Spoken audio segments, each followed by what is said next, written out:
அனைவருக்கும் வணக்கம்.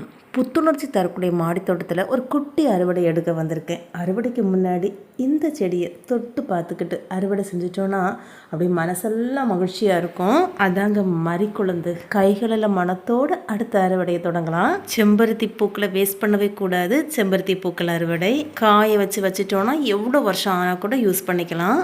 வழுதனங்காய்னு சொல்லக்கூடிய கத்திரிக்காய் இனம். இதில் வாழைக்காயும் சேர்த்து அவியல் செஞ்சோன்னா ரொம்ப ருசியாக இருக்கும். பூனை மீசை செடியிலிருந்து ஒரு கொத்து பூனை மீசை இலைகள், இட்டாலியன் பேசிலிருந்து ஒரு 2 கொத்து அளவுக்கு இட்டாலியன் பேசில் இலைகள், கருந்துளசின்னு சொல்லக்கூடிய கிருஷ்ண துளசியிலிருந்து ஒரு கொத்து அளவுக்கு.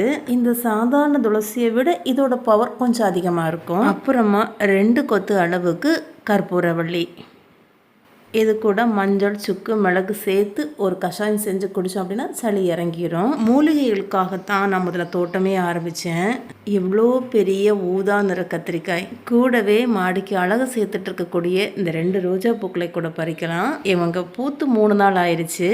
ஒரு பீர்க்கங்காய் இருக்குது, இதுக்கு மேலே வெட்டால் முத்தி போயிடும், அதையும் எடுத்துடலாம். கொஞ்சம் ஜாதிப்பு பூத்துருக்கு, அதையும் பறிச்சிடலாம். இப்போதைக்கு மாடி தோட்டத்தில் கொத்து கொத்த காய்க்கக்கூடியது இவங்க தான், கொடியவரை. 2 நாளுக்கு ஒரு முறை சமையல் தேவையான காய்கள் கிடைக்குது, அவங்களையும் கொஞ்சம் பறிச்சிடலாம். அதுக்கு மேலே விட்டு முத்தி போயிடும்.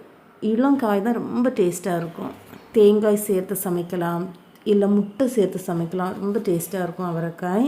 கடை அவரைக்காயில் இந்த ஒரு டேஸ்ட்டை நான் பார்த்ததே கிடையாது. குட்டியாக ஒரு கிருணி பழம் பழுத்திருக்கு. ஒரு பழமாக இருந்தால் கூட நம்ம வீட்டு பழம் இல்லையா. கடைசியாக பொன்னாங்கண்ணி கீரை அறுவடை எடுக்க போகிறேன். குட்டியாக ஒரு பாத்திரம் தான் கொண்டு வந்தேன், ஆனால் என் பாத்திரம் நிரம்பிடுச்சு. பாத்திரத்தை விட நிரம்பி இருக்கிறது இப்படியா மனசு சந்தோஷத்தால்.